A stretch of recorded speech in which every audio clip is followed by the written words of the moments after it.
அது ஒண்ணும் இல்ல சித்தப்பா. நாளைக்கு பஞ்சாயத்துல என்ன நடக்க போகுதுன்னு நினைச்சு பாத்துருப்பாங்க. அதான் இப்படி அலறி அடிச்சு கத்திட்டு இருக்கா. அதெல்லாம் ஒண்ணும் இல்ல. போர்வையில ஏதோ போன மாதிரி இருந்துச்சு, அதான் பயத்துல நான் கத்துனேன். மத்தபடி பஞ்சாயத்துக்குலாம் நான் எதுக்கு பயப்படணும்? போர்வைக்குள்ளலாம் எதுவும் போகல, உன் மனசுக்குள்ளதான் பயம் புகுந்துருச்சு. இப்பவும் ஒன்னும் ஆகல. மரியாதையா உண்மையை சொல்லிட்டு நீயே ஓடிரு. ஊர்க்காரங்க உன்னை பாவம் நினைச்சு மன்னிச்சு விட்டுருவாங்க. நாங்களா உண்மையை நிரூபிச்சோன்னு வச்சுக்கோ, அப்புறம் நீ கனவு கண்டதுதான் நிஜத்திலயும் நடக்கும். நான் உன் நல்லதுக்கு தான் சொல்றேன். என்ன நடக்கும்? அதெல்லாம் ஒண்ணும் நடக்காது. பஞ்சாயத்தால என்ன ஒண்ணும் பண்ண முடியாது. அப்படியா? காலையில பாக்கலாம். சவுக்கு சவுக்கு, கரும்புள்ளி செம்புள்ளி. ஆனா ஒண்ணு, நாங்க இப்ப நிம்மதியா தூங்க போறோம். பாவம், உன்னாலதான் தூங்கவே முடியாதுல்ல. ஏன் சித்தப்பா, அந்த ஐயனார் கோயில் சவுக்கு எப்படி? அதுவா, அடிச்சா தோளு பிஞ்சு விழுந்துரும். பாவம், இவ வேற செவத்த புள்ள, அவ தோளு வேற இளந்தோடு. வீசுற வீச்சுல நஞ்சு பிஞ்சு போயிடும்ல. இதைய யாரு மாத்த முடியும்? ஓமா, தூக்கம் வருதுமா, வாங்கம்மா போலாம்.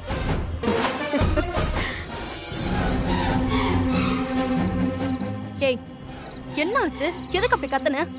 அப்படி என்ன தடி கனவுல கண்ட? கனவுல அவ விக்னேஷ பஞ்சாயத்துல நிறுத்தி எல்லா உண்மைய சொல்ல வச்சு போன்ல இருக்க ஆதாரம் எல்லாத்தையுமே காட்டினா. ஊர்க்காரங்க பஞ்சாயத்துல என்ன அமுதா கையால சாட்டையால அடிக்க வச்சாங்க. என்ன அடி தெரியுமா? உண்மையிலே விழுந்த மாதிரி இருந்துச்சு. ஓ, எனக்கு எதுவும் ஆகலல? என்ன ஒண்ணும் அடிக்கலல? விடியறதுக்குள்ள அந்த விக்னேஷ் எங்க இருக்கான்னு நமக்கு தெரியணும். அவன் பஞ்சாயத்துக்கு மட்டும் வரவே கூடாது.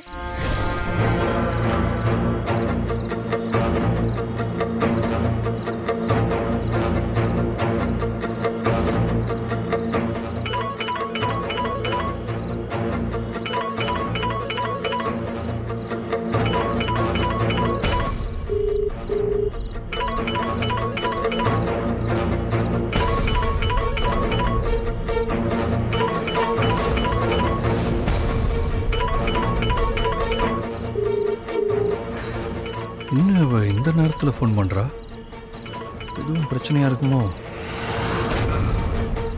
இங்க பாருங்க, என்னை எப்படியாச்சும் இந்த சிக்கல்ல இருந்து தயவு செஞ்சு காப்பாத்துங்க. உங்க ஆளுங்க விக்னேஷ கண்டுபிடிச்சிட்டாங்களா? நாளைக்கு அவன் பஞ்சாயத்துக்கு மட்டும் வந்துடவே கூடாது. என்ன ஆச்சு? ஏன் இப்ப படபடன்னு பேசுறியா? எதுவும் ஆக கூடாது. அதுக்கு நீங்க தான் எனக்கு உதவி செய்யணும். பாருங்க, என்கிட்ட விஷயத்த சொல்லிட்டீங்கல்ல, நீங்க நிம்மதியா படுங்க. எங்க படுத்தாதான் கெட்ட கெட்ட கனவா வருதே. என்னால நிம்மதியா தூங்க கூட முடியல. ஏங்க, அந்த விக்னேஷை பத்தின பயத்தை விடுங்க, அவனை நான் பாத்துக்கிறேன். நீங்க எதை பத்தியும் கவலைப்படாதீங்க, முதல்ல நிம்மதியா தூங்குங்க.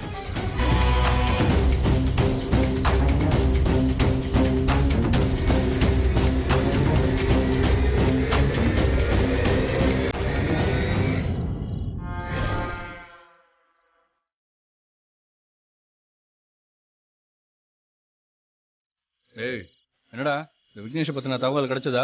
அண்ணே, நானும் நம்ம பசங்களும் நாலாபுரமா தேடிட்டு தானே இருக்கோம். நமக்கு நேரம் இல்லடா, விடியறதுக்குள்ள அவன் நம்ம கைக்கு கிடைக்கணும், புரிஞ்சுதா? அத மனசுல வச்சுட்டு போய் தேடுங்கடா. சரிண்ணா, கண்டுபிடிச்சிடறேண்ணா. டேய், வண்டியாடுறா.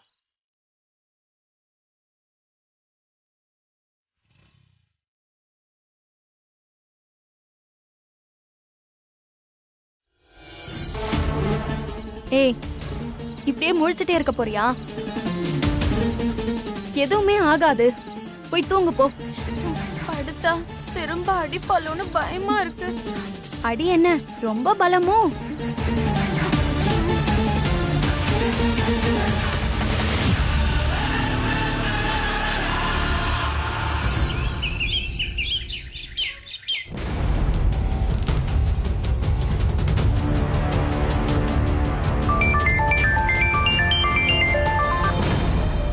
சொல்லுங்க சிஸ்டர். நாங்க பஞ்சாயத்துக்கு கிளம்பிட்டோம். நீங்களும் கிளம்பி சீக்கிரமா வந்துருங்க. நானும் ரெடியா தான் இருக்கேன், வந்துடுறேன். அப்புறம் ஒரு முக்கியமான விஷயம். எப்படியோ அவங்க இந்நேரம் உங்களை ஜல்லடை போட்டுட்டு தேடிட்டு இருப்பாங்க. அதனால நீங்க கொஞ்சம் கவனமா இருங்க. அவங்க கண்ணில் படாம வந்துருங்க. என்னால உங்க உசுருக்கு எந்த ஆபத்தும் வந்துடக்கூடாது. நீங்க கவலைப்படாதீங்க சிஸ்டர். நான் யார் கண்ணிலும் படாம வந்துருவேன். நீங்க தைரியமா போங்க. சரிங்க.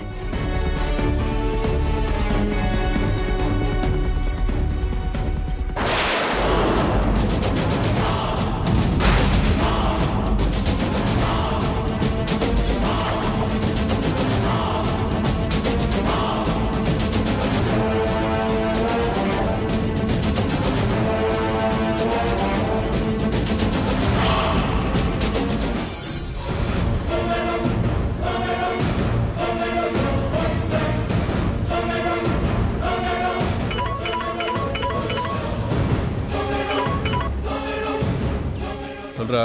அண்ணே, நீங்க சொன்ன ஆளை பார்த்துட்டேண்ணே. ஏய், இன்னைக்கும் தப்பிக்க விட்டுறாதீங்கடா. அப்படியே பொத்தன மாதிரி தூக்கிட்டு போய் நம்ம இடத்துல கொண்டு போய் சேஃப்டியா வச்சுக்கோங்க. சரிங்கண்ணே.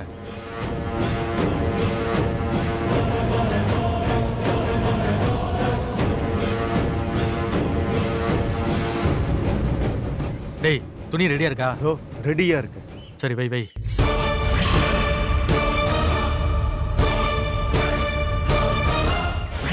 எல்லா பிரச்சனைகளுக்கும் ஒரு முற்றுப்புள்ளி வச்சாச்சுக்கா.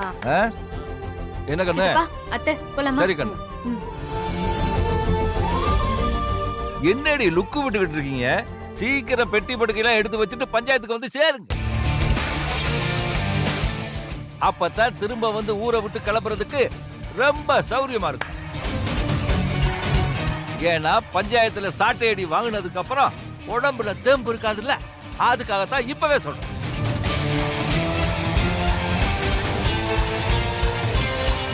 ஐயோ பாவம், யாரு பெத்த பிள்ளையோ ஊரு பஞ்சாயத்துல வந்து அடி வாங்க போகுது.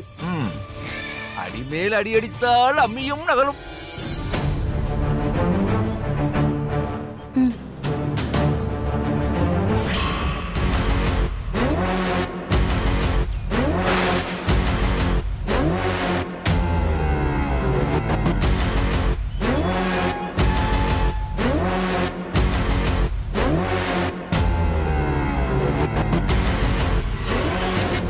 டேய், விட்டுறக்கூடாதரா.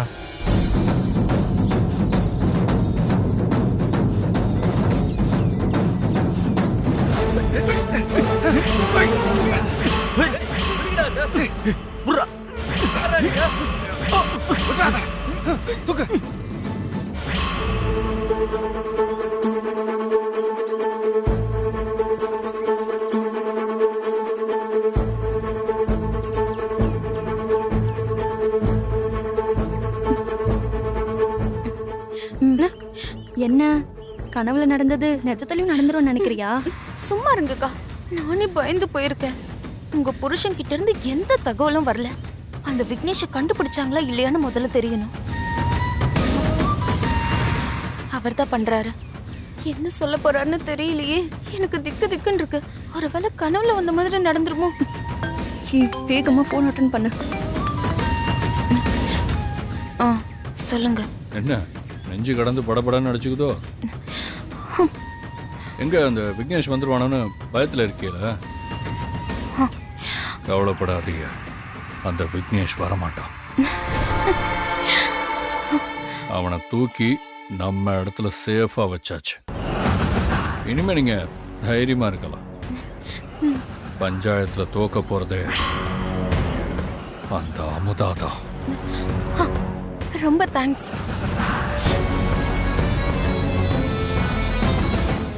என்னாச்சு? விக்னேஷ தூக்கிட்டாராம். அவன் இங்க வரமாட்டான். ஓ, நீ சாட்டடியில இருந்து தப்பிச்சிட்டேன்னு சொல்லு. என்னக்கா நீங்க?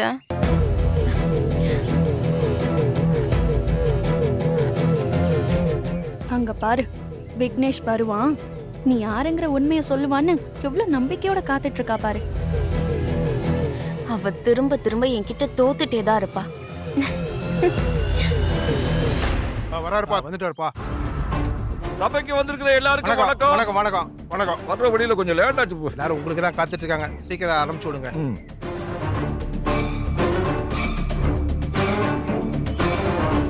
என்னம்மா அமுதா, நீ நிரூபிக்க போறேன்னு சொன்ன ஆதாரம் வந்துருச்சா? அது எப்படி முடியும்? அப்படி ஒண்ணு இருந்தா தானே வர்றதுக்கு. உங்க நேரத்தையும் ஊர் மக்களோட நேரத்தையும் வீணடிக்கிறது இவளுக்கு வேலையா போச்சு.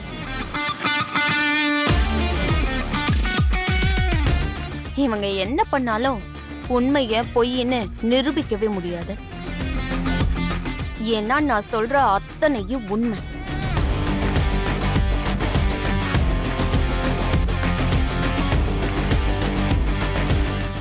என்னடி விக்னேஷ் வரமாட்டான்னு தெரிஞ்சதும் ரொம்ப தெம்பா பேசுறியா? அவன் மட்டும் வந்திருக்கணும் மாவல, அப்ப தெரிஞ்சிருக்கும் கதை. சும்மா இருங்கக்கா. உன்னையெல்லாம் நம்பி நான் பஞ்சாயத்தை கூட்டின பாரு, என்ன சொல்லணுமா? ஐயா, என்கிட்ட எந்த ஆதாரமும் இல்லதான்.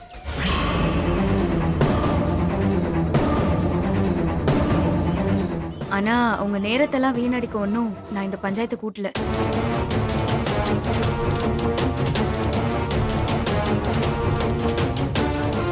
உங்க எல்லார் முன்னாடியும் ஒரு விஷயத்தை பகிர்ந்துக்க தான் நான் உங்க எல்லாரையுமே வர சொன்னேன்.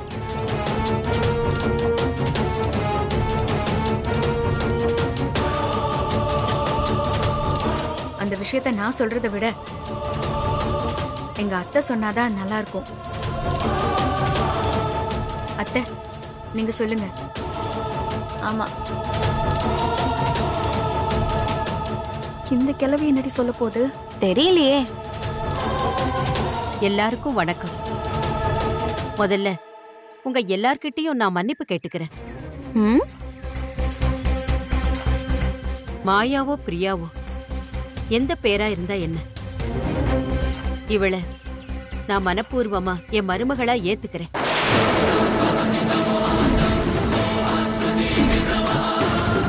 ஏப்பா, என்னப்பா இதெல்லாம்? அக்கா, என்ன பேசுற நீ? உனக்கு கிறுக்கு ஏதாவது பிடிச்சு போச்சா? இவள போய் நீ மருமகன்ற. அப்ப அமுதா யாரு? அக்கா, இவ ஒரு ஃப்ராடுக்கா. எதுக்கா நீ இப்படி பேசிட்டு இருக்க? நான் முழுசா சொல்லி முடிக்கிற வரைக்கும் யாரும் குறுக்க பேச வேண்டாம். அதுக்குன்னு நீ பேசுறதெல்லாம் கேட்டுக்கிட்டு சும்மா இருக்க சொல்றியா? ஏப்பா மாடிக்கா, அதான் உங்க அக்கா பேசுறாங்கல்ல, அவங்க பேசுற வரைக்கும் கேட்டுக்கிட்டு சும்மா இருக்கியா? உருக பேசிக்கிட்டு இருக்கிய, ஏதாவது பண்ணி தொலைங்க. இவ என் பையன் மேல கொடுத்த புகார நான் உண்மைன்னு ஒத்துக்கிறேன்.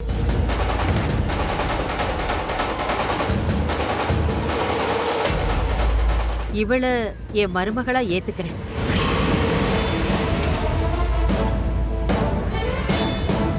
இனிமே இவ தாராளமா என் மருமகங்கிற உரிமையோட என் மருமகளா என் வீட்லயே இருக்கலாம்.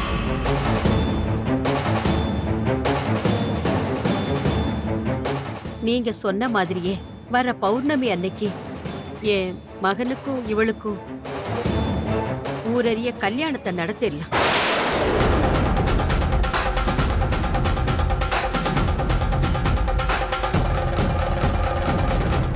என்னடி கிளவி திடீர்னு அந்தர் பல்ட்டி அடிக்குது?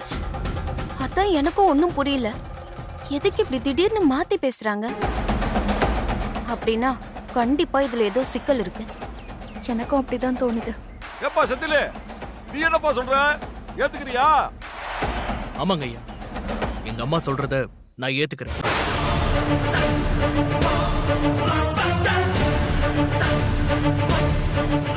நீங்க சொன்ன தேதியில இவ கழுத்துல தாலி கட்டி இவளை ஊர் அறிய என் பொண்டாட்டியா ஏத்துக்கிறேன்.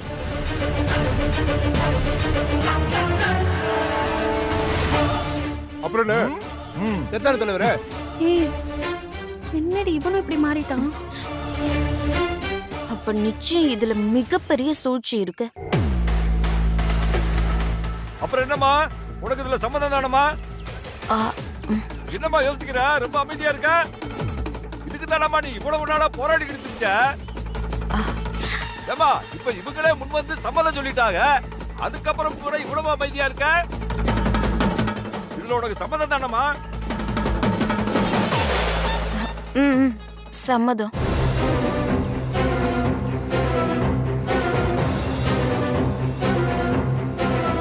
அப்புறம் என்னம்மா, உங்க குடும்ப விவகாரத்தை உங்களுக்குள்ளே சமரசமா பேசி முடிச்சு ஒரு நல்ல முடிவுக்கு வந்துட்டீங்க. இதுக்கு மேல ஊர் பஞ்சாயத்துல என்ன தீர்ப்பு சொல்ல வேண்டி கிடக்கு? அப்போ இந்த பிரச்சனை நல்லா சுமூகமா முடிஞ்சிருச்சுல. இனிமே உங்க விருப்பப்படி நல்லபடியா வாழ்க்கைய துவங்குங்க. அப்போ பஞ்சாயத்தை கலைச்சிடலாம். சரி, அப்ப அவங்களே பேசி முடிச்சுட்டாங்க. வாங்க, நல்லா இருந்தா சரி.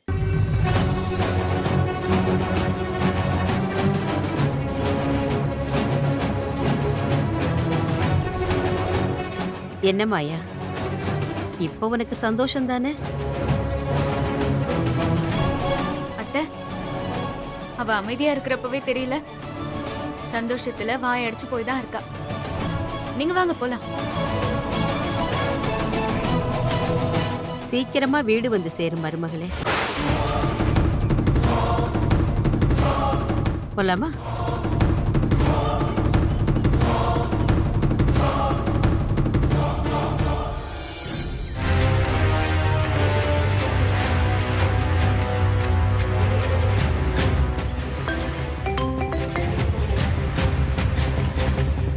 என்ன பஞ்சாயத்துல தீர்ப்பு நமக்கு சாதகமா இருந்துச்சா? அமுதா இந்த தடவையாவது அவமானப்பட்டாளா? இல்லங்க. ஏய், என்ன சொல்ற? ஆமா, என்ன நடந்துச்சுன்னு தெரியுமா?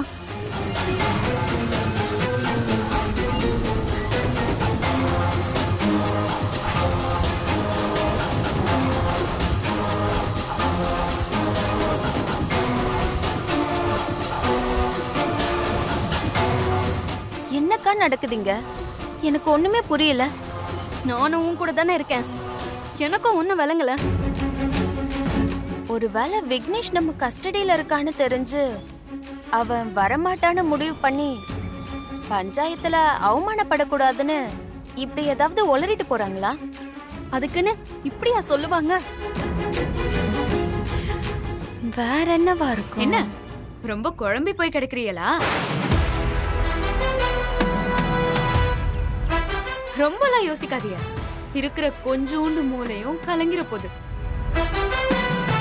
என்ன விக்னேஷ பழனி தூக்கிட்டாக, அவ இங்க வரமாட்டான்னு பயந்து நாங்க இப்படி மாத்தி சொல்லிட்டதா நினைக்கிறீங்களா?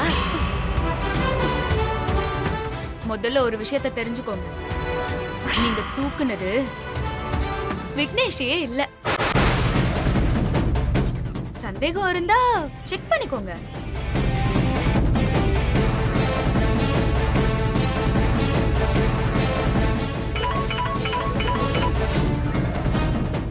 சொல்லுவோமா? என்னங்க, விக்னேஷ் முதல்ல அங்க இருக்கானான்னு செக் பண்ணுங்க. என்ன சொல்ற? என்னங்க, இரு, ஒரு நிமிஷம் இரு.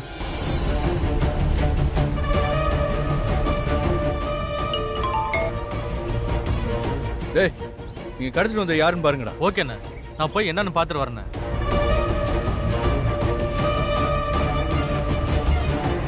டேய், துணியை ஓபன் பண்றா. சரிண்ணே.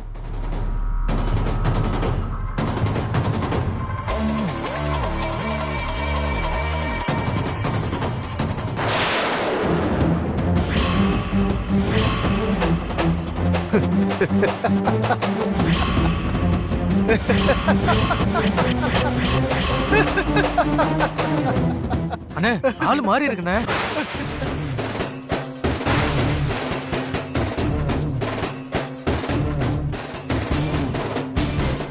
டேய், நீ எப்படிறாங்க? பணத்துக்காக வேலை பார்க்க ஆள் இருக்கும்போது பாசத்துக்காகவும் வேலை பார்க்க ஆள் இருப்பாங்கல்ல. எதிரிங்களோட மூளை என்ன பண்ணுன்னு முன்கூட்டியே யோசிக்கிறவங்க தான் எங்க அமுதா அக்கா.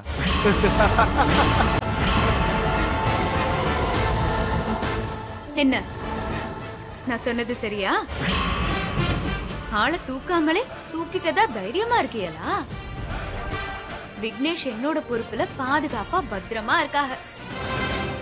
நான் நினைச்சிருந்தா அவங்கள வர வச்சிருக்க முடியும். இருந்தும் நான் அதை பண்ணாம எதுக்காக இப்படி பண்ணேன்னு போக போக புரியும். வரட்டா?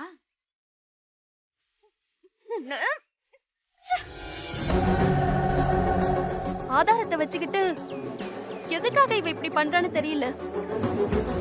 அப்ப அவ கண்டிப்பா ஏதாச்சும் பெருசா திட்டம் வச்சிருக்கா.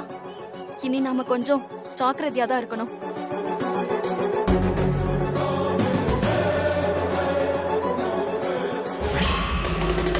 எதுக்காக பஞ்சாயத்துல அவளை ஓ மருமகன் ஏத்துக்கிட்ட? அது வந்து சித்தப்பா, அது அவங்க சொல்லல. நான் தான் அத்தையை அப்படி சொல்ல சொன்னேன். அதான் எதுக்கு? நம்ம கிட்ட தான் ஆதாரம் இருக்குல்ல, அப்புறம் என்ன? இப்ப யாருக்கு பயந்துகிட்டு பின்வாங்குறீங்க? யாருக்கும் பயந்து பின் வாங்கல. பதுங்கறதே நம்ம திரும்ப பாயணுங்கிறதுக்காக தான் சித்தப்பா.